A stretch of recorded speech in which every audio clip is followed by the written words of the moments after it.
Hello students, hello guys, very warm welcome to all of you. কেমন আছো সকলে? আশা করি খুব ভালো রয়েছো। তো দেখো, আজকে আমরা নবম শ্রেণীর গণিতের কোষে দেখি 20-এর কোয়েশনগুলি কন্টিনিউ করব। 4টি কোয়েশন আমরা কমপ্লিট করে ফেলেছিলাম, তো সেগুলো যদি দেখে না থাকো এই ভিডিও ডিসক্রিপশন বক্সে দেখো, সমস্ত লিঙ্ক দেওয়া আছে, সেখান থেকে দেখে নাও। আজকে আমরা স্টার্ট করব কোয়েশন নাম্বার 5 থেকে। ঠিক আছে, তো চলো তাহলে কোয়েশন স্টার্ট করে নিই। কোষে দেখি 20-এর কোয়েশন নাম্বার 5 থেকে আজকে আমরা স্টার্ট করছি। দেখি 5-এর কোয়েশনটি কি বলছে পড়ো। প্রমাণ করি যে 2,1 এবং 6,5 বিন্দুদ্বয়ের সংযোজক সরল রেখাংশের মধ্যবিন্দু। কি পয়েন্ট বলছে? একটা বলছে 2,1 আর একটা বলছে 6,5। ঠিক আছে, এই বিন্দুদ্বয়ের সংযোজক সরল রেখাংশের মধ্যবিন্দু, সংযোজক সরল রেখাংশ, এই যে দুটো বিন্দুতে যে রেখাটা আমরা করলাম, সংযোজক সরল রেখাংশের যে মধ্যবিন্দু, সাপোজ কি নাম দিচ্ছি, এই যে মধ্যবিন্দু -4, -5 ও 9,8 বিন্দুদ্বয়ের সংযোজক সরল রেখাংশের উপর অবস্থিত। কি বলছে? -4, -5 আর একটা বিন্দু কি বলছে 9,8। কোয়েশ্চেনটি বোঝার আছে, ঠিক আছে? আগে কনসেপ্টটা ক্লিয়ার করো, তারপর দেখবে ইজি লাগবে। এই বিন্দুদ্বয়ের সংযোজক সরলরেখাংশের উপর যে কোনো জায়গায় এই পি বিন্দুটা আছে।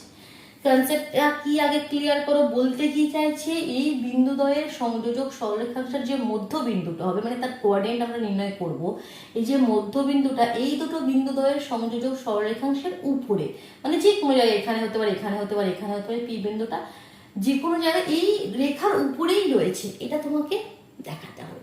তো দেখো কিভাবে আমরা প্রমাণ করব। সবার প্রথমে আমি এই বিন্দু, এই যে তোমাদের 2,1 আর 6,5, এই যে দুটি বিন্দুর যে সংযোজক সরলরেখাংশের মধ্যবিন্দুটা আমি বের করে নিই। মধ্যবিন্দু নির্ণয়ের ফর্মুলা আমরা জানি, তো আমরা কিভাবে লিখতে পারি।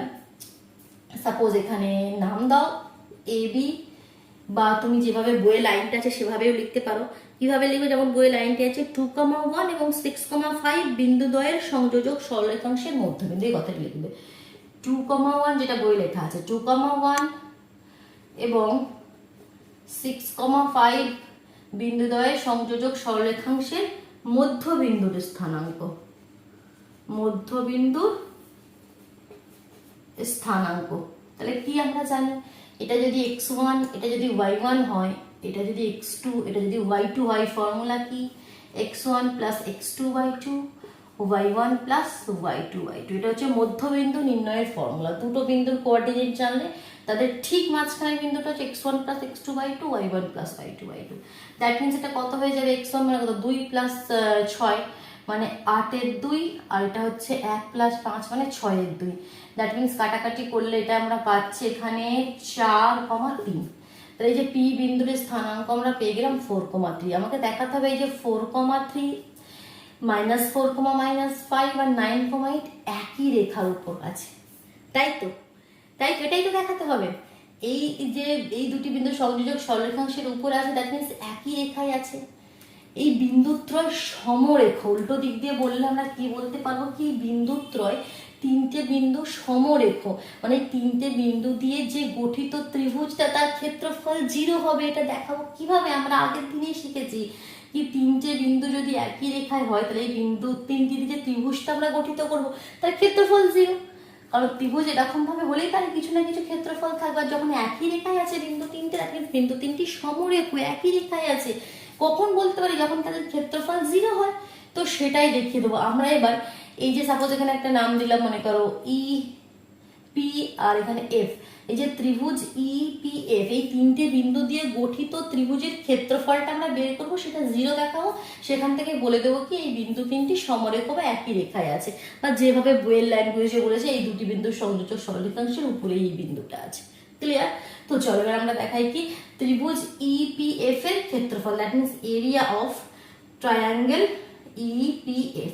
কেউ যদি কথায় লিখতে চাও সুন্দরভাবে লিখতে পারো কি -4,5, 4,3 এবং 9,8 এই তিনটি বিন্দু দিয়ে গঠিত ত্রিভুজের ক্ষেত্রফল। ঠিক এত বড় কথা লিখবে, নাহলে শর্টলি লিখবে এরিয়া অফ ত্রিভুজ ইপিএফ। কি আমাদের ফর্মুলা? আমি ফর্মুলাটা লিখে ফেলি। Half into x1 into something, মনে আছে ফর্মুলাটা শিখিয়েছিলাম, x2 into something plus x3 into something. তো কি হবে ব্র্যাকেটের মধ্যে? কিভাবে বলেছিলাম y1 y2 y3 লিখে নেবে। এটা x1 আছে, দ্যাট মিনস y2 দিয়ে শুরু হবে, y2 minus y3, y2 minus y3, তারপর একটা y3 minus y1, y3 minus y1, এটা যেখানে শেষ হয় সেটা দিয়ে শুরু হবে, y2 minus y3, y3 minus y1 আর y1 minus y1 minus y, এভাবে গোল করে ঘুরবে, ঠিক আছে। এটা আমাদের এরিয়া নির্ণয়ের ফর্মুলা। এবার জাস্ট এখানে ভ্যালু পুট করে দিই। সাপোজ এটাকে x1 y1 ধরে নিই, এটাকে x2 y2 ধরে নিই, এটাকে x3 y3 ধরে নিই। এবার ভ্যালু পুট করি, চলো। তাহলে হাফ ইন্টু x1 মানে কত, -4, into y2 minus y3, y2 কোথায়, 3 minus 8, 3 minus 8, y2 minus y3 plus x2 মানে কত, 4, y3 মাইনাস y1, y3 মানে 8 আর y1 মানে 5, তাহলে এটা প্লাস হয়ে যাবে, কারণ এখানে একটা মাইনাস এখানে মাইনাস, প্লাস হয়ে গেল। x3 কত, x3 হচ্ছে 9, y1 মাইনাস y2, y1 কত, -5 আর y2 হচ্ছে -5 -3, ঠিক, ব্র্যাকেট ক্লোজ করলাম। এটা উপরটা ক্লিয়ার করে দিচ্ছি, এখানটার কোনো প্রয়োজন নেই আমাদের। তো দেখো এবার এটা ক্যালকুলেট করে 0 দেখাই, কত হচ্ছে, 8 থেকে 3 বাদ দিলে এখানে -5 হচ্ছে, তাহলে মাইনাস মাইনাসে প্লাস, 4 5 20 হয়ে যাচ্ছে, এটা প্লাস 8 আর 5 এখানে 13 হচ্ছে, তাই তো, 8 আর 5 13, 4 তারা 52, এখানে দেখো -8 হচ্ছে, তার মানে -72, 8 9 72, 0 হবে কি, হ্যাঁ হয়ে যাবে, কারণ 2 আর 5 আর 2 7, এখানে পজিটিভে 72 আর নেগেটিভে 72, দ্যাট মিনস কেটে গিয়ে 0। তাহলে এবার আমরা যেটা লাইনটা বলেছি সেটা জাস্ট সিম্পলি লিখে দেবো, কি অর্থে, এই যে বিন্দুটা আমাদের 4,3 বিন্দুটা -4, -5 ও 9,8 বিন্দুদ্বয় সংযোজক সরলরেখাংশের উপর অবস্থিত। ক্লিয়ার হলো কনসেপ্ট, ক্লিয়ার হলো কনসেপ্ট, ক্লিয়ার করতে হবে। নেক্সট দেখো আমি 6 দাগে কোয়েশ্চেন যাচ্ছে, এটা মুছে দিলাম, চলো দেখো কোয়েশ্চেন নাম্বার 6 কি বলছে দেখি, লিখে নিই। কোয়েশ্চেন নাম্বার 6 এ বলছে নিচের প্রতি ক্ষেত্রে প্রদত্ত বিন্দু 4টির সংযোজকে গঠিত চতুর্ভুজের ক্ষেত্রফল নির্ণয় করো। 4টে বিন্দু দিয়ে দিয়েছে চতুর্ভুজের ক্ষেত্রফল। আমরা তো এখানে ত্রিভুজের ক্ষেত্রফল নির্ণয় করা শিখছি, চতুর্ভুজ কিভাবে বের করব সেটা ক্লিয়ার করতে হবে। খুব ইজি, দেখো একটা কোয়েশ্চেন দেখলেই বুঝে যাবে। আগে চতুর্ভুজ মানে একটা, আমি চতুর্ভুজ যে কোনো একটা চতুর্ভুজ আমি এঁকে নিচ্ছি, 4টে বিন্দু দিয়েছি, সেই বিন্দুগুলোর নাম দিয়ে দিচ্ছি, suppose A B C D, coordinate গুলো লিখে নিই। প্রথমে কি বলেছে, এটা কিন্তু একদম লাইন, মানে একই লাইনে লিখবে, এখানে এ, এখানে বি, এখানে সি, এখানে ডি না, ঠিক আছে। এদিক দিয়েও লিখতে পারো, এদিক দিয়েও লিখতে পারো, যেভাবে লিখবে মানে পরপর লিখবে, ঠিক আছে। প্রথম বিন্দুটা দেখো 1,1, তো প্রথমটাকে 1,1 দেবে, তারপর একটা 3,4, এটাকে 3,4 দেবে, তারপর একটা কত 5,-2, এটাকে 5,-2 দিলে, আর তারপর এটা হচ্ছে 4,-7, এটা 4,-7। তো এই চতুর্ভুজের ক্ষেত্রফল তো আমরা এই চ্যাপ্টারে শিখিনি বা আমরা জানিও না ফর্মুলা, তো তার জন্য তোমাকে যে কোনো একটা এসি বা বিডি যে কোনো একটা ডায়াগোনাল এখানে করতে হবে, তাহলে কি হবে, চতুর্ভুজটা দুটো ত্রিভুজে ভাগ হয়ে যাবে। দুটো ত্রিভুজে ভাগ হয়ে গেলে আর কোনো আমাদের অসুবিধা নেই। আগে আমাদের এবিসি ত্রিভুজের এরিয়া বের করব, এরিয়া অফ ত্রিভুজ এবিসি বের করব, আর প্লাস এরিয়া অফ ত্রিভুজ এডিসি। দুটো ত্রিভুজের আলাদা আলাদা করে বের করে ক্ষেত্রফল দুটোকে যোগ করে দেবো, পুরো চতুর্ভুজটা হয়ে যাবে। তাহলে এই চতুর্ভুজটার ক্ষেত্রফল মানে কি, এরিয়া অফ ত্রিভুজ এবিসি প্লাস এরিয়া অফ ত্রিভুজ এডিসি। তো এক এক করে আমরা এবার ফর্মুলা জানি, বের করে নেব। তাহলে সবার প্রথমে ত্রিভুজ এবিসি এর আমরা ক্ষেত্রফল বের করে নিই। তার মানে এরিয়া অফ ত্রিভুজ এবিসি কি ফর্মুলা আমাদের, half into x1 into y2 minus y3, x2 into y3 minus y1, x3 into y1 minus y2, ঠিক, y2 minus y3, y3 minus y1, y1 minus y2। এবার এখানে নাম দিতে হবে, সাপোজ এটা x1 y1, এটা x2 y2, এটা x3 y3। Clear, value put করে দিই। হাফ, এখানে x1 কত 1 আর y2 মাইনাস y3 যদি একবারে করে দিই দেখো 4, আর মাইনাসটা প্লাস হয়ে যাবে, মানে 6 হয়ে যাবে, ঠিক, একবারে করে দিলাম। x2 কত 3, আর y3 মাইনাস y1, y3 কত -2 আর -1 মানে -3 হয়ে যাবে এখানে, প্লাস x3 মানে কত 5, y1 মাইনাস y2 1 -4 মানে কি -3 হয়ে যাবে, ঠিক। তো দেখো এখানে কত হয়ে যাচ্ছে, তাহলে হাফ ব্র্যাকেটের মধ্যে 6 -9 আর -15, তাই তো, সবই মাইনাসে কিন্তু আসছে, কোনো ব্যাপার নেই। এরিয়া মানে কি মাইনাসে অ্যান্সার এলেও সেটাকে আমরা প্লাসেই লিখতে পারি, কারণ ক্ষেত্রফল কখনো তো নেগেটিভ হতে পারে না। তাহলে এখানে কত হচ্ছে দেখো, 9 থেকে 6 বাদ দিলে -3, তাহলে is equal to half, -3 -15 that means -18/2 কাটাকুটি করলে -9, কিন্তু -9 তো অ্যান্সার হতে পারে না। তো সেটাকে আমরা কি লিখতে হবে, ত্রিভুজ এরিয়া অফ ত্রিভুজ এবিসি, এদিকটা লিখি area of triangle ABC is equal to 9 বর্গ একক। ঠিক আছে, এখানে একটা মডের সাইনও দিয়ে নিতে পারো। মড এরকম ভাবে, মড মানে কি ভিতরে নেগেটিভ থাকলেও আমাকে পজিটিভ নিতে হবে, এটাও দিতে পারো, অথবা এভাবে আমরা লিখে দিতেও পারি মড 9 মানে কি এখানে 9 +9 পজিটিভ 9। ঠিক, নিচের পার্টটা ক্লিয়ার হলো কি ত্রিভুজ এবিসি এর ক্ষেত্রফল কত হয়ে গেল 9 বর্গ একক। এবার আমরা উপরে ত্রিভুজ এডিসি এর ক্ষেত্রফল দেখি, এখানেই করব, জাস্ট এই ভ্যালুগুলো ক্লিয়ার করে দিই। এডিসি জাস্ট এখানে ভ্যালুগুলো পুট করে দিই।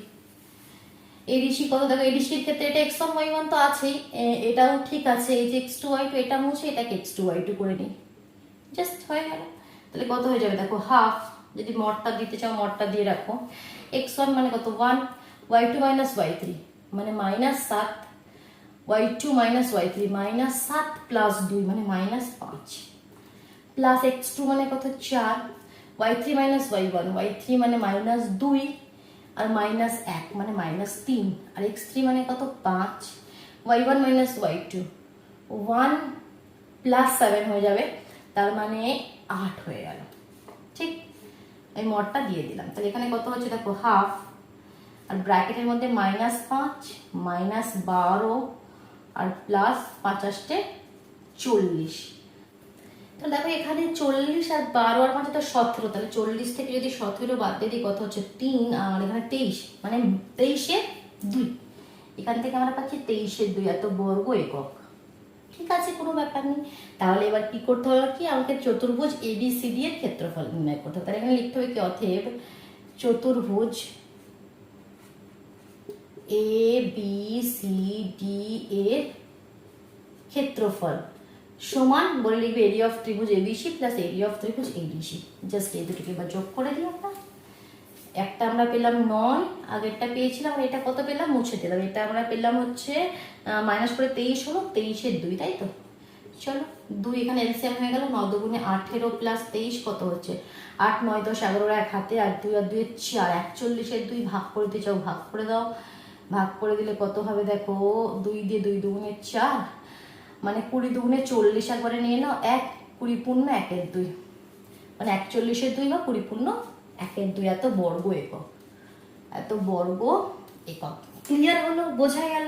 সিমিলারলি 6 দাগের 2 এর কোয়েশ্চেনটি করতে হবে। ঠিক আছে, এটা তোমরা নিজেরা করবে। ঠিক আছে, আমি একটু বলে দিচ্ছি ব্যাপারটা এখানে ফিগারটা ড্র করে, বাট এটা তোমরা নিজেরা করবে। দেখো 6 দাগের 2 এর কোয়েশ্চেনে সে আমি 4টি পয়েন্ট দিয়ে দিয়েছে। তাহলে একটা চতুর্ভুজ আগে আমরা এখানে নিলাম, suppose A B C D, যেগুলো নাম দিয়ে দাও। প্রথম পয়েন্ট এবার কি বলছে 1,4, নাম দেওয়ার পরে কোঅর্ডিনেট গুলো আমি এখানে লিখে দিচ্ছি 1,4 -2,1 -2,1। এটা 1,4, এখানে যদি এটা -2,1 লেখো তাহলে কিন্তু ভুল হয়ে যাবে। লেখার সময় একই সাইডে লিখে যেতে হবে, শুধু এটা মনে রাখবে। ঠিক আছে, আর কিছু এখানে কনসেপ্ট নেই। 2,-3 2,-3 আর তারপরটা হচ্ছে 3,3 3,3। দেখো 4টি পয়েন্ট দিয়ে দিয়েছে। তো এখানে যে কোনো একটা তুমি এটাকেও যুক্ত করতে পারো, এটাকেও যুক্ত করতে পারো, সেটা তোমাদের ইচ্ছা। আগে এদিকে ত্রিভুজটার এরিয়া বের করে নিলে, এদিকে ত্রিভুজের এরিয়া বের করে নিলে, দুটোকে যুক্ত করে দিলে করতে পারবে। এটা নিজেরা করে নিও। ঠিক আছে, তোমাদের কাজ, তোমাদের জন্য দিলাম। আমি নেক্সট 7এর কোয়েশ্চেনে চলে যাচ্ছি। কোয়েশ্চেন নাম্বার 7 দেখি 7এর কোয়েশ্চেনটি কি বলছে বলি। 7এর কোয়েশ্চেনটি কোথায় গেল, এখানে দেখো এ বি সি বিন্দু তিনটির স্থানাঙ্ক যথাক্রমে দিয়ে দিয়েছে। তোমাকে 3টে বিন্দুর স্থানাঙ্ক তোমাকে দেওয়া রয়েছে। ঠিক আছে, একবার লিখে নিই। তারপর বলছে কি এ বি সি ত্রিভুজাকার ক্ষেত্রের ক্ষেত্রফল নির্ণয় করো। প্রথম পার্টটা তো ইজি, 3টে বিন্দু এ বি সি, এই যে এ বি সি, এই 3টে বিন্দুর স্থানাঙ্ক কি লিখে নিই। 3,4, একটা বলছে 3,4, একটা বলছে -4,3, আর একটা কি 8,-6, 8,-6। 3টে বিন্দু দিয়েছে। এই 3টে বিন্দু দিয়ে যে গঠিত ত্রিভুজটি এবিসি, প্রথমে তো এর ক্ষেত্রফল নির্ণয় করতে হবে, যেটা আমাদের ফর্মুলা, সেটাতে আমরা ইজিলি করে দিতে পারবো। তো সেই পার্টটাকে করি, তারপর নেক্সট পার্টটা আমি পড়বো। তার মানে এরিয়া অফ ট্রায়াঙ্গেল এবিসি কত হবে দেখো। সাপোজ এটা x1 y1, সবসময় এগুলো লিখবে, এটা x2 y2 আর x3 y3 half into formula কি x1 into y2 minus y3, x2 into y3 minus y1 আর x3 into y1 minus y2। ঠিক, ভ্যালু পুট করে দিচ্ছি। x1 মানে কত 3, আর y2 মাইনাস y3 একবারে করে লিখবো 3, আর আমার -6 মানে +6 হয়ে যাবে, তাহলে 6 থেকে 9। x2 মানে কত -4, y3 মাইনাস y1 -6 আর -4, -6 -4 মানে -10, আর এখানে x3 কত রয়েছে 8, y1 মাইনাস y2 4 আর -3 মানে 1। ঠিক, তাহলে হাফ এখানে কত হয়ে যাচ্ছে 3 9 27, 4 10 40 আর +8 সবই পজিটিভই আছে 40, আর এখানে 27 তোমার হচ্ছে 67, 67 আর 8 8 সাথে 15 5 7 75, তার মানে 75 এর 2 এত বর্গ একক। ঠিক, এটা ক্লিয়ার হলো। এখানে হয়ে গেল আমাদের 75 এর 2, এরিয়াটা বের করে দিলাম, এখানে কোনো চাপ নেই। নেক্সট পার্ট এবার যেটা বলছে দেখো, এ বিন্দু দিয়ে বিসি বাহুর উপর লম্বের দৈর্ঘ্য নির্ণয় করো। এ বিন্দু থেকে বিসি বাহুর উপর যদি একটা লম্ব অঙ্কন করি, সাপোজ এডি, তো এই এডির দৈর্ঘ্য নির্ণয় করো। এটা কিভাবে বলবো, এটা আমরা কিভাবে বলবো? অনেকের মাথায় এই কনসেপ্টটা আসছে কি, ডি তো এখানে বিসি এর মধ্যবিন্দু, তাহলে মধ্যবিন্দুর ফর্মুলা দিয়ে ডি বিন্দুর স্থানাঙ্কটা নির্ণয় করে নিই এডি বিন্দুর দূরত্বটা আমরা বলে দেবো। না, এখানে ডি বিন্দুটা বিসি এর মধ্যবিন্দু আমরা বলতে পারি না, আমাকে কোনোভাবে বলে দেয়নি কি ডি বিন্দুটা ঠিক বিসি এর মিডিলেই আছে, এটা আমাকে বলে দেয়নি। ডি বিন্দুটা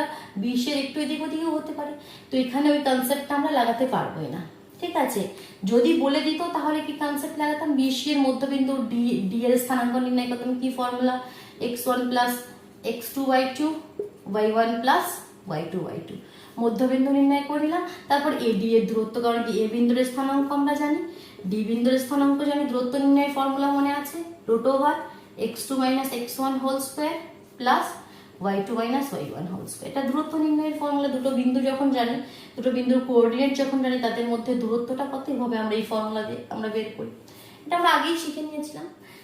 তো দেখো, এখানে এই কনসেপ্টটা আমরা ইউজ করতে পারবো না, আমি এটা জাস্ট বলে রাখলাম, তোমরা অন্য কোনো কনসেপ্ট ইউজ করতে পারবে এখানে, কারণ ডি এই মধ্যবিন্দু নয়। তাহলে এখানে কোন কনসেপ্ট আমরা ইউজ করবো? আমরা ত্রিভুজের ক্ষেত্রফল নির্ণয়ের ক্ষেত্রে একটা ফর্মুলা জানি, হাফ ইন্টু ভূমি ইন্টু উচ্চতা। তাহলে এই যে ত্রিভুজ, এরিয়া অফ ট্রায়াঙ্গেল ABC, এটাকে আমি লিখতে পারি হাফ ইন্টু ভূমি মানে বিসি আর উচ্চতা মানে কি AD, half into BC into AD, half into base into height. এটা এই ত্রিভুজের ক্ষেত্রফল। আবার এই ত্রিভুজের ক্ষেত্রফল আমরা জাস্ট আমাদের হিসেবে ফর্মুলা লাগিয়ে আমরা কত বের করলাম 75 এর 2, যেটা আমি এখন মুছে দিয়েছি, 75 এর 2 এত বর্গ একক। তাহলে এইটা আর এটা সমান, এটা ইজ ইকুয়াল টু আমি লিখতে পারি 75 এর 2। তো এখান থেকে দেখো বিসি এর ভ্যালুটা আমরা বের করে লিখতে পারবো, কারণ বি বিন্দুর কোঅর্ডিনেট জানি, সি বিন্দুর কোঅর্ডিনেট জানি, বিসি দূরত্বটা লিখে দেবো, আর এডি দূরত্বটা আমাকে চাই সেটা আমরা এখান থেকে ক্যালকুলেট করে দেবো। তো চলো সেটাই করি। তাহলে কি হবে, এখানে দেখো হাফ ইন্টু বিসি কত, আগে একটু এটা আমরা সাইডে বিসি দূরত্বটা বের করে নিই। ঠিক আছে, এখানে করবো না। বিসি দূরত্ব কি আমরা ফর্মুলা জানি, √x2 minus x1 whole square plus y2 minus y1 whole square. এই বললাম দূরত্ব নির্ণয়ের ফর্মুলা।